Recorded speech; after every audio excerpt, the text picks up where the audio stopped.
Hey everyone, welcome back to my channel. I applied to UCLA, UC Santa Barbara, UC San Diego, and UCI. What is it like living in the dorms? It's not something cute, it's not wanted. I wanted to be on the beach, I wanted that type of lifestyle. I was waitlisted for actually getting admitted to the schools. Literally just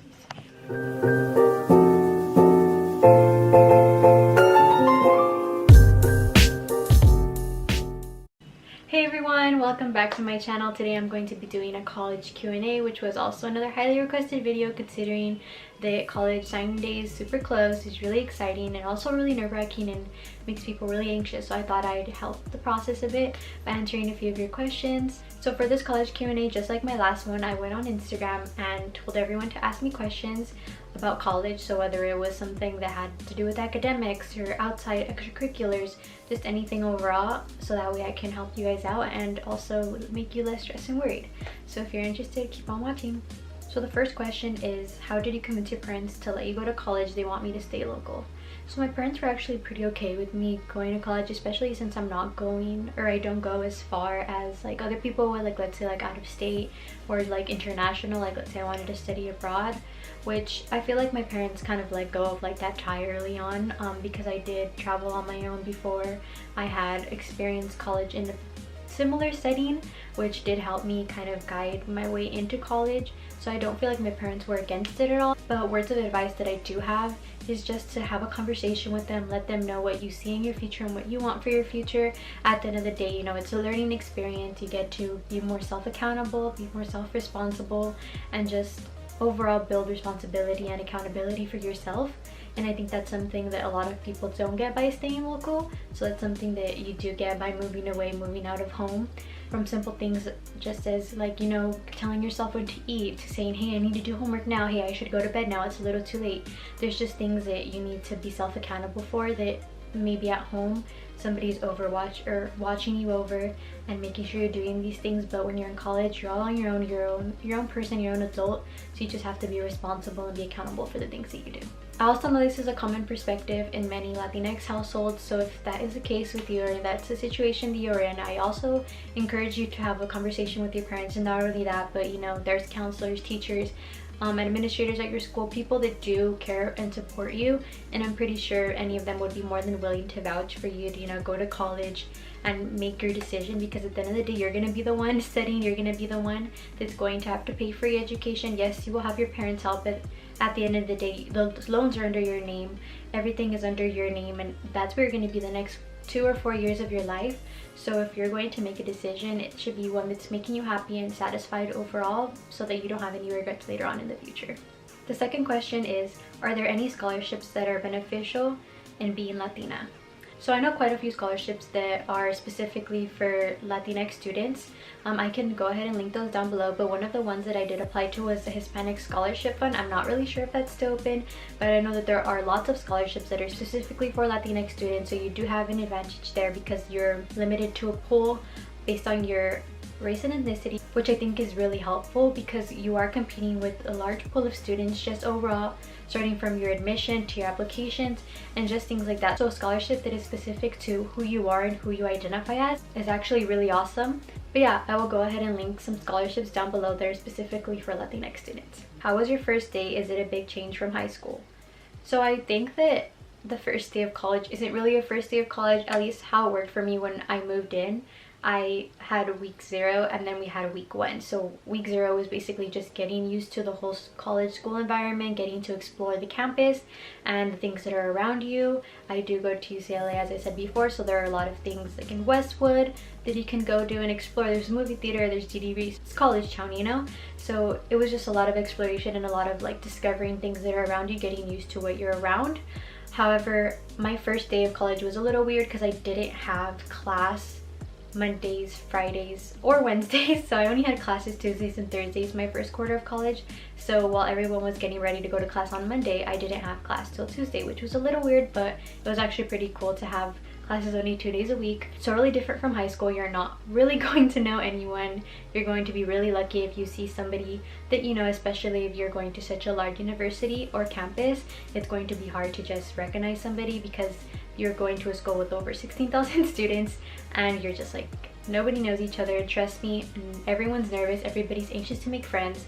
So I encourage you all to just talk to everybody, try to make as many friends as possible, because there is a period where everybody's looking for friends. And I feel like it is like those first 2 to 3 weeks of school, everybody's really welcoming, everybody's trying to make friends, trying to make friend groups. So I encourage you to be social, I encourage you to make friends. In regards to classes, I was getting a little lost. Even though I had already been familiar with the UCLA campus, I didn't really know where some of my classes were, and it was kind of weird to like have to rush, be like, oh, I have only 15 minutes to get to my next class, which was a little awkward. But I did end up finding my way around, and I overall think that my first day was really successful. In the end, I would definitely say that it is a really huge, drastic change from high school. I do remember my senior year going back and being excited to see all my friends and just socialize with everyone and talk to everyone in my classes that I knew, because I've been knowing these people for 4 years. But it is so different in college because you don't know anybody. You literally on your own unless you have classes with friends. They are also going to the same university as you, but I also think it's really amazing to just experience that vibe, and you're just like, I'm in college now. And now that I've answered that last question, this next one also kind of leads into it. How did you make friends and become social? I'm from theater and I have trouble. So like I said, there is a period where everyone's trying to become social and everyone's trying to be friends, but just because you kind of missed that period or you didn't really like try to be social then doesn't mean you can't change and just be open to making friends as well. Most of the people that I do hang out with and talk to on a regular basis from school are definitely not from those first 2 to 3 weeks. The reason being is that my roommates are 2 of my really good friends. Shout out to Jackie and Natalie if you're watching this. But yeah, so I really kind of had my friends from back home, which I happen to dorm with, and I'm so lucky and grateful for that.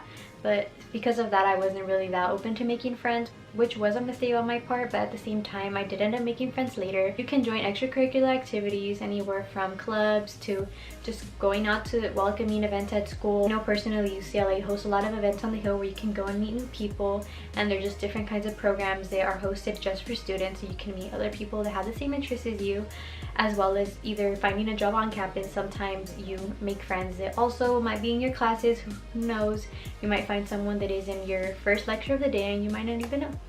Next question is actually, how do I balance school from my social life? And I think this is a question that is really asked because it is hard. You're in college and you know you want to get good grades, but then you also want to like have time for yourself. You also want to do all these things that are going on around you. You see all these flyers, you see all of just the whole college environment going around you, and you're just like, there's so much. What do I pick from and what do I do and what do I prioritize?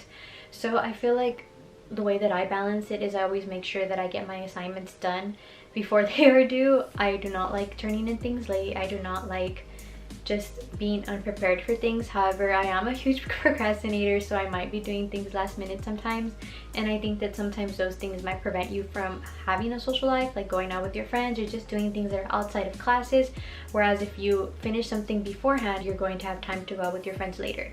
So towards the end of winter quarter, which is actually the last quarter that I was at UCLA, I did make sure that I finished things beforehand. Like, let's say I have homework and I know that my friends want to hang out on a certain night, I would make sure to finish that homework before, even if it's not due for like 2 days or 1 day, just making sure that that's done. And I think that really helped improve just my overall working style, my work ethic at school, while also not feeling trapped and not being able to just socialize and be myself around my friends. So this next question is actually, I got waitlisted. Any advice on what I should do or how long it might take? For those of you who don't know what a waitlist is, it basically means that the school did not say yes to you, but they did not say no. So they didn't accept you, but they didn't reject you. So funny story, I was actually waitlisted at UCLA when I first applied to college. This is something that I don't really get asked about because not a lot of people do know, or not a lot of people notice, but I was actually committed to UC Santa Barbara at the beginning, and then I ended up committing to UCLA afterwards. However, it is an interesting process. It is a long, stressful process because you are uncertain about your future and where you're gonna go. For me, my dream school was always UC Santa Barbara. I had my mind set and my heart set on that school. But then when I opened my UCLA decision and it wasn't a straight acceptance, I was kind of, you know, upset about it. Not that I thought I was gonna get in, but I did think that I had a chance compared to, you know, other students. And it was really hard for me to just experience that. However, I did look at the positive side. This process could range anywhere from days to weeks to months because the college is waiting for other students to either accept or reject their decision in order to give you a final decision.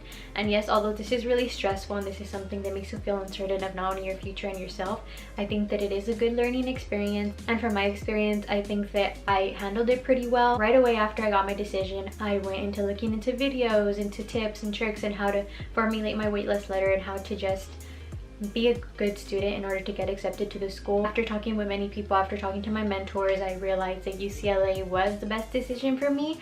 And when I got accepted, I was like, I'm going there. There was no doubt in my mind that it was where I wanted to be in the fall. And that's kind of what happened. If you would like more information about waitlist, if any of you need advice on how to write a waitlist letter or just overall waitlist options, feel free to reach out or comment down below, and I'm so glad to help you with that. So the next question is actually, why UCLA? Why did I choose UCLA? So I really think that I chose UCLA because of looking at everything into a big perspective instead of just looking at a small little ounce. As I had said before, I did commit to the University of Santa Barbara at the beginning. I wanted to be on the beach, I wanted that type of lifestyle. But then after, you know, talking to lots of people and talking to my mentors, I realized that UCLA was the best decision for me, not only because I knew the campus, not only because it felt like home, but because I knew that I was going to receive a rigorous education and it was somewhere where I did feel like I belonged. After visiting UCSB, I really didn't feel like I was at home there, like it was somewhere where I belonged. And after that, I knew that UCLA was going to be the college that I would ultimately be choosing. The next question is actually, what schools did I apply to? So I actually only applied to in-state schools because I didn't want to be going far away due to the fact that I am very family oriented and I just didn't want to be super far away from home for 4 whole years of my life.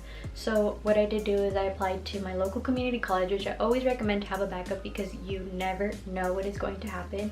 So apply to your community college even if you have your mindset on a 4-year. I would also go ahead and apply to both Cal States and UCs if you live in California, and if you don't, I also recommend them. They're great schools, they give you great education.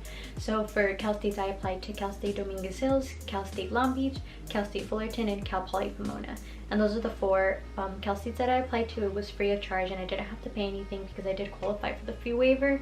And then for UCs, they also give you 4 free waivers, so I took advantage of those 4 free waivers. I applied to UCLA, UC Santa Barbara, UC San Diego, and UCI. And all of these schools I was actually considering. I wouldn't have minded going to any of them, as I did get accepted to all of them. Initially, I got accepted to all the schools I applied to, and then I got waitlisted at UCLA and then ended up getting accepted after. So I had got a total of 9-ish acceptances. And in the way that I was ranking them, I guess my top 4 were UCSB and UC Santa Barbara at the top, and then it would be UCI and then UC San Diego. So that was kind of how I was looking at the UCs and how I was going to pick. But I was just waiting for decisions to come out, waiting to see my financial aid packages, as that was also important. I was a Regent Scholar at UCI, however, it wasn't really a school that I was considering as much. So even though I did get more money from that school, I knew that there were other schools that I had much rather wanted to go to, and that's why I did end up not going to UCI. So the next question is, what were your stats? So I'm not one of those people that has like my SAT and ACT numbers memorized. I know when I first went to college, a lot of people were like, oh, like what did you get on your SAT? Like what did you get on your ACT? And I'm like, yeah, I don't know that.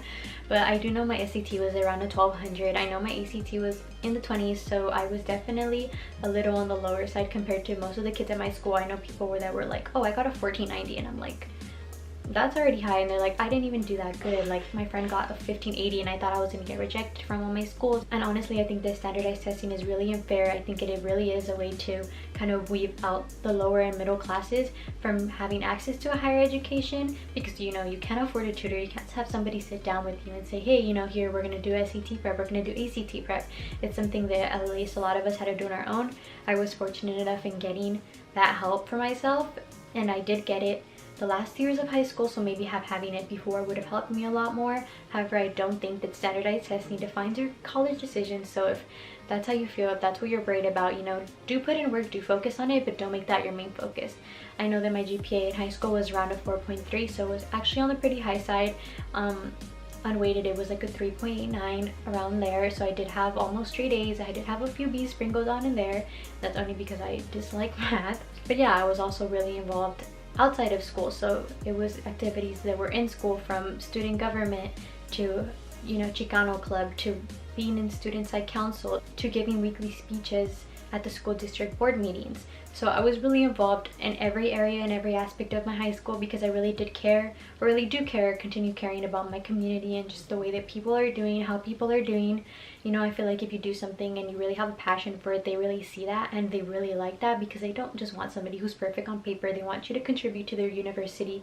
They want to see what you have to offer and not only what they can offer you. So the next question is, did you have any doubts or worries? What was your first year like? So my first year of college was definitely interesting. I think the thing that I was most worried about was just not being able to keep up with the work, not being able to keep up with the academics. And I do think in a sense that kind of did affect my mental health in the way that I approached studying, and just overall the success that I would experience in classes, because I felt like I wouldn't be able to experience success because I didn't feel as prepared as other students. However, this worry, you know, soon passed, and now I feel like a lot better. I feel like I can do just as good as anybody else in my class, you know, just as long as I go to office hours, ask questions, do my work on time. Just overall staying on top of my stuff made me less worried about what I was doing, instead of concentrating on the fixed mindset of I can't do this, other people are smarter, and just overall things like that. Okay, so I actually did get a lot of questions, so I'm trying to get through all of them as fast as I can, but also trying to explain them well, so please bear with me as I do answer all of these questions. The next one is, compared to high school, what were some differences you saw in college schoolwork? So I definitely think in college everyone is more independent and also kind of doing their own thing. So I know in high school, like, everybody's worried about what everybody else is doing, everybody wants to know what everybody else is up to, and in college it is completely different from that. Like, if you don't want to make friends, you don't have to make friends. You're on your own, you go to class, you come back, you have lunch on your own, and you're chilling. But if you're a, you know, social person, you like to be around your friends and stuff, at the same time, people don't like to discuss schoolwork with each other because you're already resonating your school with a place of stress, and you know, people usually want to be with friends and talk to people to get away from that.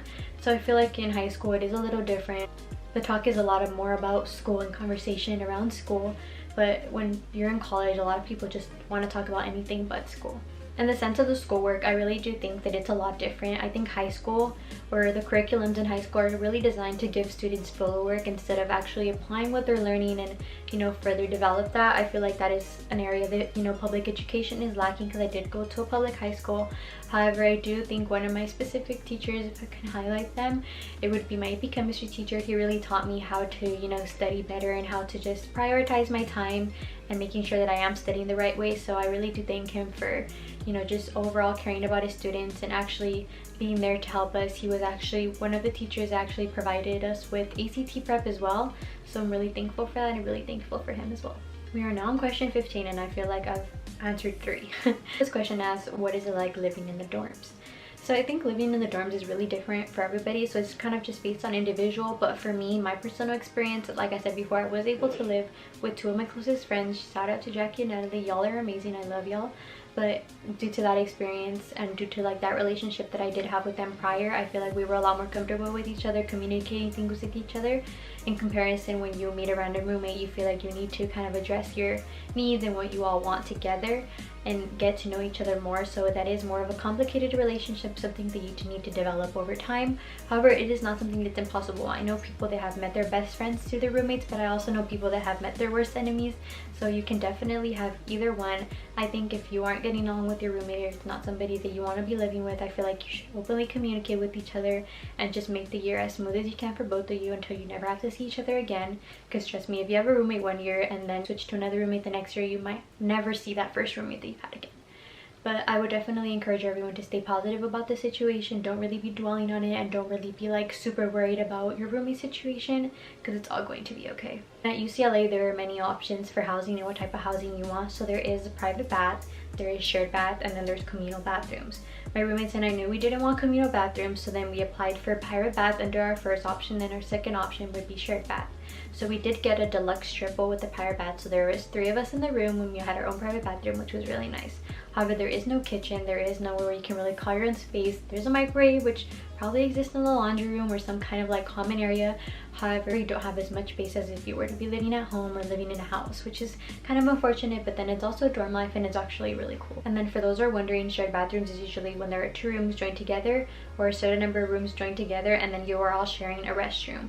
Whether that's 3 people per room, whether that's 2 people per room, everybody is sharing a restroom, which is also not as bad. And let's say there are 6 of you and want to dorm together, then that'd be kind of cool sharing a restroom, because then your rooms also connect and you have a lot of space when you want to hang out. And lastly, communal bathrooms. I know that I didn't live in a communal bathroom last year. However, I did go to UCLA for summer programs, as I have mentioned in previous videos, so I am really familiar with the communal bathrooms. My last year of the summer program, we did stay in a private bath dorm. However, my first 2 years of the program, we did have communal bathrooms, and it was something that was really interesting. There are really dirty people, surprisingly, and in college that does not change. I've heard many horror stories about how people don't clean up after themselves and are just overall dirty. So just make sure that you keep your area clean. make sure everybody else is keeping it, and, you know, just kind of kindly remind everybody, because at the end of the day you are all sharing that space, and it is kind of unsanitary, just kind of like hair, especially if you're girls, you're just like leaving things around, or, you know, feminine products. It is not something cool, it is not something cute, it's not wanted. So this is another question that was highly asked. Are sororities and fraternities like they are in the movies? So sororities and frats. This is a question that I'm always asked by either my friends that are staying local or people that are just applying to college and want to know more about the college life. I really think that it depends on what school you go to. So I do know a lot of my friends that go to UC Santa Barbara tell me that, you know, that frat life is still really hardcore in their environment and really just like in there. Whereas, you know, at UCLA, yes, we do have like Thirsty Thursday and like all those other like party scenes, but I also think that it's not to an extreme to where like it's dangerous and people are getting hurt. Answer like the question like in the movies, like your stereotypical like jock, your stereotypical sorority girl, you know, the stereotypes can and can't be true. I really don't think people should be like categorized into a specific, you know, term or a specific group of people. I myself have been told like, oh, like you should join a sorority, you really look like a sorority girl, and I'm like, but I have heard from many people that are in sororities and frats that it's really fun. Brother and sisterhood is really fun. I have not joined one of those myself, so I wouldn't really be able to speak on, you know, specifically how it feels like to be in one of them. However, yes, parties exist, yes, they're, you know, like date nights, yes, there are like different types of stuff that are occurring and going on in Greek life. And if you would like to be interested in that, I'd say go for it, because it's a new experience. It's something that, you know, is new to you, and it could be really fun. Next question is, how do meal plans work? So at least for UCLA, there are multiple different meal plans from with the ones that I know and the ones that I can remember. I know we do have 11, so you get 11 meals a week, or you can choose from 14, so 14 meals a week or 19. So 11, 14, or 19, and there might be more. I know there is more. I just can't really say them off the top of my head. And then the other thing is if we have P, so either 14P or 19P.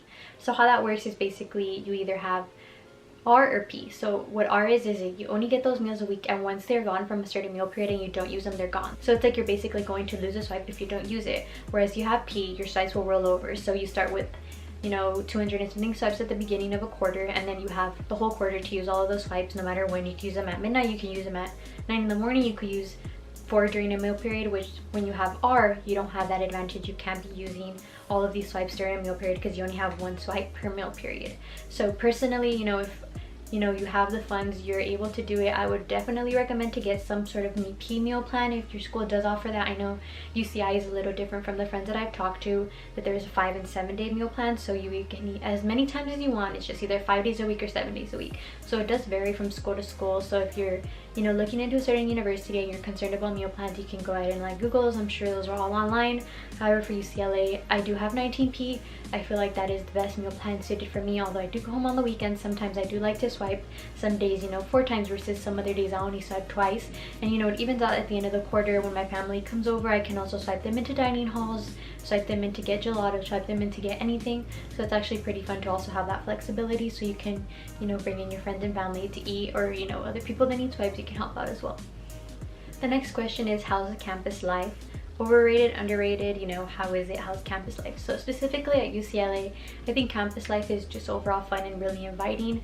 I know that everyone is really nice. I've encountered a few people that aren't so nice, but I definitely think in general everyone's really welcoming, everybody's really nice. We are in Los Angeles. We are located in Westwood, California, so there is a lot of sun. You know, there hardly isn't rainy days, and if there is, you know, it's a little more gloomy. Campus is a little more sad, but for the most part, there's always something going on. Things are always happening. There are always activities, so, you know, you never have the chance to say there's really nothing to do or you're really bored, because if you really want to go out and find something, you will find something. You are in the middle of LA, so there's just many options, many things to do, and many places to go.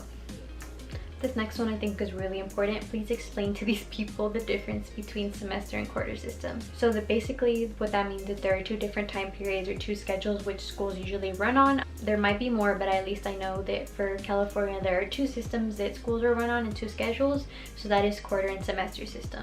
So I'm going to give this example just because it's something that is often compared. UCLA runs on the quarter system and UC Berkeley runs on the semester system. So basically what this looks like is, instead of us having 2 semesters like many people have in high school, we have 3 quarters. So each quarter consists of 10 weeks. and basically that means the classes are a lot more fast-paced. You have to get through them a lot quicker, whereas, you know, if you were to go to UC Berkeley, you have a class for a whole semester. So a whole semester would probably be like 3 to 4 months. I'm not really sure on, you know, that calculation or how that math adds up, but I do know that a quarter system is 10 weeks, and basically after 10 weeks your class is reset and you go on to new ones, versus on a semester system you are kind of stuck in a class for the whole semester. So I think a pro about being in the quarter system is that if you have a class that you really hate and you really need to get it out the way because it's a requirement, you're only there for, you know, 2 months and 2 weeks. Like, you're not going to be stuck there forever. This is a con that can be seen in the semester system, is that you are stuck in a class for a whole quarter. Whether you like it or not, you are stuck in there. So yeah, many schools run on different schedules. Just because it's a UC doesn't mean they all run the same. For example, Berkeley is on semester and UCLA is on quarter. And I also know that UCI is on quarter, UC Santa Barbara is on quarter, and just many different universities run on different schedules. Community colleges tend to run on semester systems, so you do have longer to study, longer to prepare for classes, versus quarter system that is different. It is more fast-paced. There is no catch-up. If you fall behind, it is super hard to just get on your feet again. But yeah, so those are the differences between a quarter and semester system. Last question I think is one of the most important, if not the most important question from this whole video: how did you adapt to diversity? So for those of you who don't know, I am a first generation, you know, first generation high school, first generation college Latina or Latinx college students. Basically what that means is I'm the first in my immediate family to go to high school, I'm the first in my immediate family to go to college, and I am also Latinx, which means I identify as Latina because I am Hispanic. But I think the key takeaway from this is basically just adapting to the diversity in your school, whether that be you go to school, you know, somewhere in New York or you're still in LA. I do think that diversity is slowly increasing in universities. You want to see more representation, you want to see more people of color in these universities and higher education, and I think that's something that's really important, something that really isn't often talked about. But I do think that UCLA is doing a great job by increasing the diversity, which is something that's really important. I do think that there needs to be more diversity. I have been in classes, especially because I am a STEM major, when I feel like there isn't a Latinx representation in my classes. I'll be in a class of, you know, 30 people and I am the only Latina in there, which kind of is intimidating, kind of makes me anxious, may make me uncomfortable, but at the same time you kind of have to persevere and just get through it, because at the end of the day, you know, you want to be an example for the people to come, for those who are coming after you. So whether it's for first gen everywhere, you know, Latinas, Latinx everywhere, the main goal, at least for myself, is to, you know, be a prime example for those who are going to come after me, not only my siblings, not only my cousins, not only my familia, but just people that are going to come after me. You know, I care about my community a lot, and I think that, you know, it is a low-income community. It is a community that is often misrepresented, not represented enough in certain areas, and I do think that is an issue that we do need to address and we do need to fix, because, you know, everyone should have access to higher education, not just, you know, the privilege and the risk. So it's something that is definitely an issue and something that needs to be talked about more. Okay, and those are actually all the questions that I compiled together. I tried to kind of categorize them because a lot of people did ask the same question, so I kind of just made them the same question, or if they were similar, kind of merged them together. So that's going to be it for this video. Thank you for watching. I really enjoyed answering all these questions, although there were a lot. I'm hoping that this was informative. I'm hoping this is something people can learn from, and that is not only specific to UCLA. And if you are, you know, if you did get accepted to UCLA, if you're waitlisted, if you got rejected, or, you know, just any decision that came out of any college, you know, I wish everybody the best. I'm congratulating you on all your college decisions, because no matter where you're going to be at this fall, I am more than sure you're going to be happy no matter where you are. And for those people that are still not at the time in their life where you're applying to college, make sure that you are, you know, continuously striving to be the best, striving to be the best applicant, because, you know, it is getting more and more competitive every year. So just making sure you're on top of your things, making sure that you are being the best you that you can be, is really important. But yeah, I do encourage everyone to, you know, apply to UCs, apply to the universities of California, whether that's, you know, Cal States, whether that's UCs, whether that's community colleges. We do have a great education system, and I do think that it is well worth applying and well worth your time.